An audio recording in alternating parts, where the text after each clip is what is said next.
Pete Peterson with Stealth Health. You might have noticed that I'm in a hotel room this evening, and I want to take a few minutes of my time and talk about the benefits of exercise. I've talked about that before, but I want to talk a little bit more about it and also some of the precautions and some of the things that you can do to avoid being injured and what you need to do if you are injured.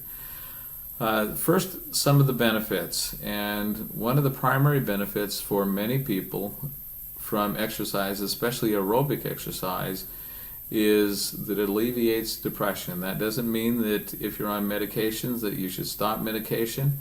You need to continue with medication, and if you need medication, you need to be on medication. But if you have depression, for many people, aerobic exercise can help. And when I'm talking about aerobic exercise, I'm talking about things like walking and jogging, swimming. For some people, bicycling can be a great aerobic exercise. It's not for me. I tend to pedal and then coast and pedal and coast and don't really have that continuous motion that you need to make it a good aerobic exercise. So walking and hiking are two of my favorite aerobic exercises. The next is cognition, just simply being able to think clearly and to be able to focus. Aerobic exercise, again, especially has an impact on cognition. It's essential for me. In the morning, I always or almost always take a good walk of at least a mile. And that has a really big impact on me. I'm what you might call a recovering diabetic. I had diabetes for many years. Still really do, even though my A1C has been between 4.8 and 5.2 for the last 5 years. I still have many of the symptoms from diabetes and no longer take medication, but still have to do things. I have to be very careful about what I eat, and I have to exercise, including aerobic exercise. Another profound benefit for many people is heart health. It's very important to have exercise for heart health, and it's also really important for diabetes prevention and possibly even diabetes remission.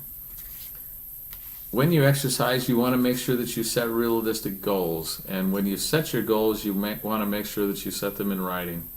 You want to write down what you will do, when you will do it, and possibly even who you will do it with. Make sure that you take baby steps. Don't set goals that are going to get you hurt by trying to do too much too quickly. If you have any health issues, make sure that you consult with your physician and talk to your physician about what is realistic for you, what would be a good step and to start with.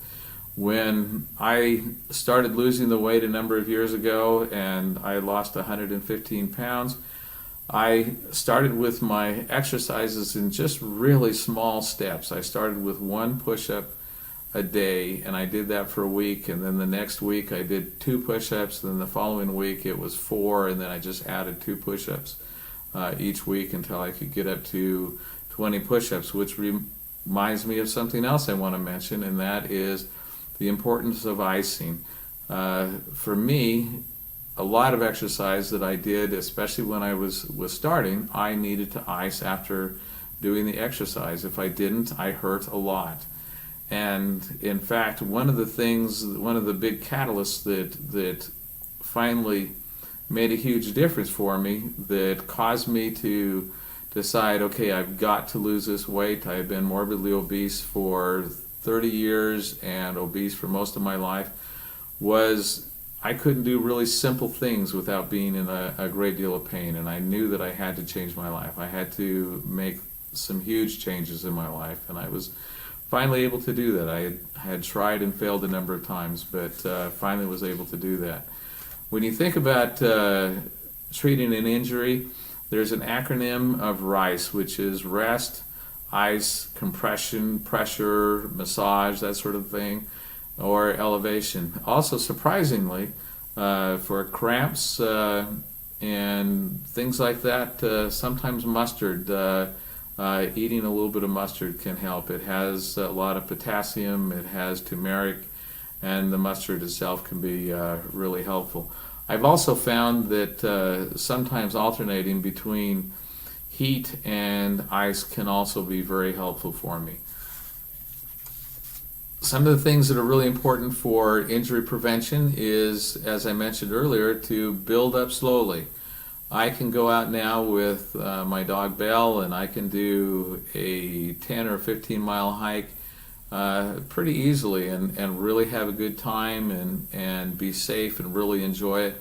I couldn't have done that when I started. I had to start incrementally. I had to start slow. If all you can do is walk out to the mailbox and back, then that's great. If all you can do is walk around the living room at first, that's great. Build slowly, do what you can do, and then add a little bit more and a little bit more. Walk to the end of the block and then get so that you can walk around the block. Another thing for injury prevention that's really important is making sure that you drink plenty of water. Another thing is making sure that you stretch both before you exercise and also after you exercise. There's a lot of great information on stretching, and there's also a lot of great information on exercise form, how to exercise, and if you click on the link below, you'll go to a YouTube channel of a couple of young ladies that I know that will give you some additional information on good exercise form. If you have an injury that's serious, or if you don't know if it's serious, call the doctor. And if it's, of course, if it's really serious, call 911. Go to the ER. Make sure that you're taken care of. And if you don't know, like I said, make sure that you have it checked out to make sure that you're okay. Go to the emergency room if you have chest pain or severe discomfort, if you have severe arm, shoulder, jaw pain, if you have severe nausea, shortness of breath, sweating, feeling faint. If you're not able to get to the ER, call 911 and get some help. Hopefully you won't ever experience that. I have never experienced that to that extent. I have certainly hurt myself and overdone it sometimes. And in fact, a few weeks ago, I got up on a roof and pretended like I was young and a roofer. And even though I enjoyed the first hour, after that, it became a little bit more painful, and I still had some pain from that. And should have built up to that a little bit more slowly and not done so much all at once. And probably should have stretched both before and after I had done the information on exercise at Nicole and Dara's channel, and you can see the link below.